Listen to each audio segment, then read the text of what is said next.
Good afternoon, and welcome to another episode of CTLN Opinion Plus, where we have conversations about issues and concerns of the Latino community. Today, we are joined by Jason Mancini, Executive Director of Connecticut Humanities. Thank you for joining us, Jason. Thank you for taking the time. How are you today? I'm good. Thank you for having me. I'm glad to be here. So, Jason, you already had a tremendous background experience before joining the Connecticut Humanities. You were the executive director of the Mass Nantucket Pequot Museum and Research Center. You have a PhD, a master's in anthropology from the University of Connecticut. You're passionate about the humanities, history, culture, the arts. In the past, you have partnered with the National Endowment for the Humanities on projects. Tell us a little bit about your office and what is the long-term vision for the humanities? Thanks for that.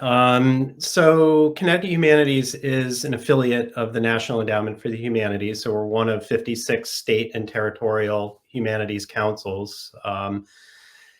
And we've been very busy in Connecticut, across the state, representing different humanities interests, from history and heritage to civics education, and literature, really working to highlight all of Connecticut's communities and cultures.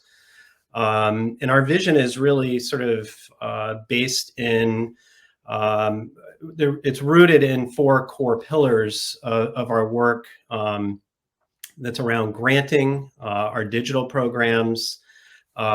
We do a lot of advocacy on behalf of humanities and humanities organizations. And then we also really are interested in strengthening the organizations in our communities so that they can most effectively serve our residents and community members. Okay. Tell me about some of the programs in place that are in place now that's helping diversify Connecticut. Sure. Well, certainly our granting. We have an expansive grant making program where we are looking to fund different organizations around the state to carry on their projects and represent their communities. So we've been working closely with a number of organizations in the Latino community, the African Mhm. American community, Native American community, Asian American Pacific Islander community. And really trying to best represent from their perspectives, their voice, elevate their voices and interests. Through our other programs and platforms, we have digital initiatives, including ConnecticutHistory.org, Right, right. which is essentially the encyclopedia of Connecticut history. And we have content for all of Connecticut's towns. Mhm. And we're very actively growing and expanding the resources, again, to represent all of our communities. So we're working with authors and community representatives to create news stories that highlight um, Connecticut's diversity and stories so that we can all learn about one another as neighbors and fellow residents. Right. Um, we have one other program called Teach It CT. It can be Mhm. found at teachitct.org, and that is curricular prompts for educators when we're thinking about curriculum and access to content. These are short pieces of content and materials for educators and students interested in all of our communities. And that's grade K through 12, I believe, right? Yeah, Yes. I was going to ask you that question.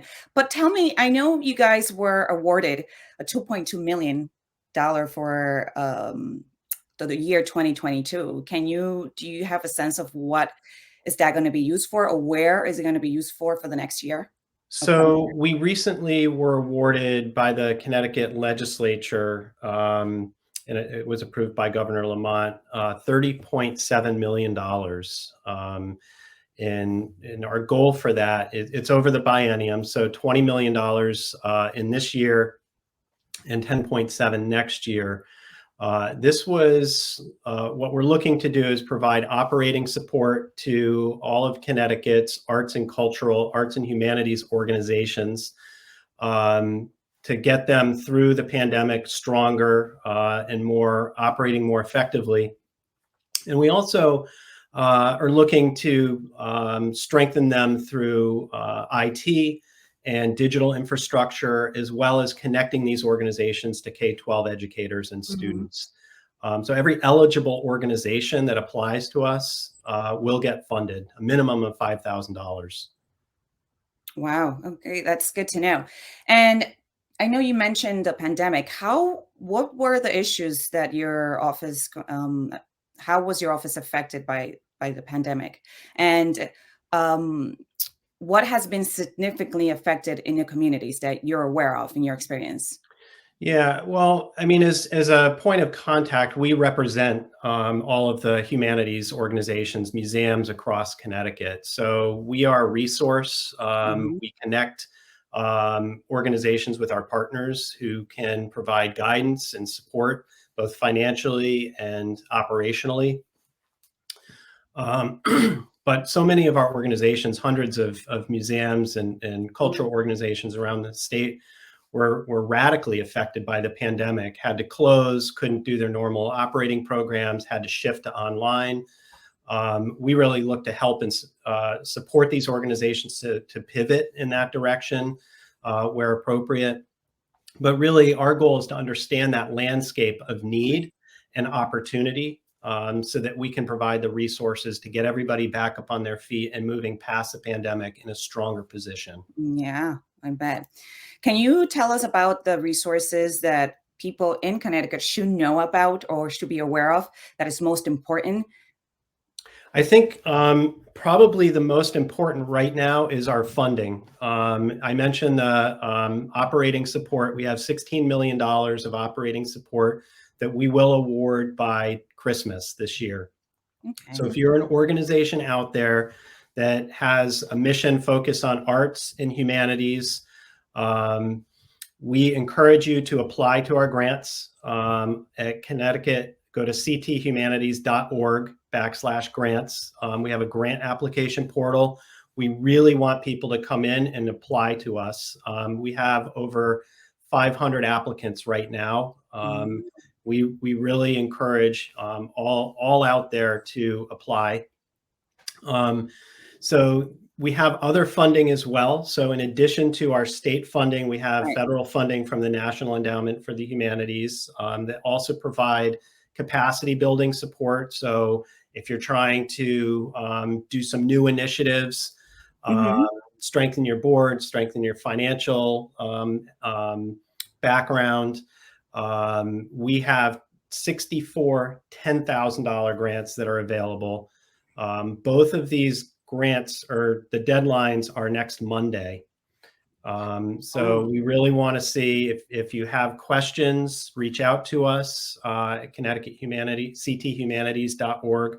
Reach out to our grant staff. Mhm. We will walk you through the process and help you create a successful application. And then in addition to the funding opportunities, of course, we do have our digital projects that I mentioned earlier, Connecticut. ConnecticHistory.org and Teach Right. It.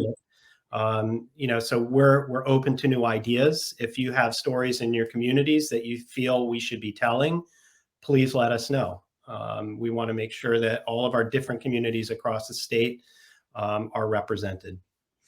Right, and I wanna talk a little bit about the non-English speaking communities. As you know, this month is Native Americans Heritage Month, and I believe you do have a new program called Indigenous Mariners, I believe, with Mystic Museum. Can you tell us a bit about that? Sure. Yeah, that's actually a project of mine that when I That's your was own project. for Okay. many years at the Pequot Museum, I worked and collaborated with the tribal communities across Connecticut and the region um, to understand why these ideas of Indian people in the state had disappeared, and Mhm. realizing that so many had gone to the region's ports and gotten on maritime vessels for work, principally in the Yankee whale fishery.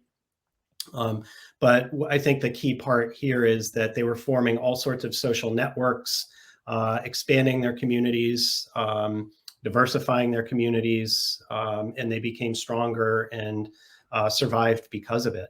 And Mhm. they're enriched not just locally but globally. The stories go to Hawaii, to Alaska, to New Yeah. Zealand, to South America, and so on. These are incredibly rich histories we want to make sure are also told across Connecticut. Well, thank you for that work, for that particular work that you're doing with that particular group. What about the Latinx communities? How do you guys reach out that particular community? Yeah, so we've been working closely with the state initiatives, with the Public Act around Black and Latino education. Mhm. So I've been on those committees, working closely to make sure that educators are supported in their curricular needs. We are actively working with the State Department of Education and the Connecticut Council for the Social Studies to build an inclusive curriculum model that the state has mandated now. So we're going to be working on that in the coming months. We are working with various partners to create bilingual content, Okay. notably the International Festival of Arts and Ideas. So I know much of their programming we hope to have in a bilingual format. We're looking to do the same with our digital initiatives. And again, we want to be able to draw on community knowledge and experience. So we are looking for writers and editors that can help us through this process. So Okay. if there are people knowledgeable and experienced out there that are good connects for us, we'd like to hear from you. Okay. And I want to close with one last question. Yeah. How would you describe the state of Connecticut? Connecticut is a remarkably rich and robust cultural place, and there are many voices. And I think it would be important for all of us to continue sharing our stories and making Connecticut such an amazing place to live, work, Yes. and visit. Well, thank you, Jason. And I want to ask, is there any new resource initiative in the works that you want to mention that we haven't touched? Yeah, we are going to be working with the Connecticut League of History Organizations on what we're calling museum makeover. So Okay. we're going to be strengthening organizations and having professional museum folks visit organizations around the state. We are working on an oral history initiative with partners across Connecticut, which is something, if your audience is interested in, we'd like to know about any oral histories that we can index and share. And then finally, we have a statewide digital strategy that's focused on making all of our cultural resources more accessible to all of our communities. Right. So I know we have connecticuthistory.org. What other digital website people should visit? Our partners at the Connecticut League of History Organizations has Connecticut Collections Okay. website that you can look at visual content there. And then, of course, the Connecticut Digital Archive is an important resource. And all of these are partner organizations that we are working with to strengthen our access and make it more available to our public. Yeah. And if somebody wants to visit Connecticut, they can go to see, what is it, Contours, I believe. Contours, yep. Yeah, if Exactly you that, want to yeah. have a day's trip and find out what's up, what's going on in Connecticut and explore the beauty of it, they can go there. Absolutely. Well, Absolutely. Jason, thank you so much. That's all the time that we have for now. Thank you for You're very taking the welcome. time and speaking to us this afternoon. Very welcome. Glad to be here. All right. Well, join us for another episode in 2 weeks. For more information about our discussion today, check out our web story on ctlatinonews.com. Follow us on Twitter at CT Latino News and Instagram at CT_Latino News. I'm Marcela Baez with CTLN Opinion Plus. See you next time.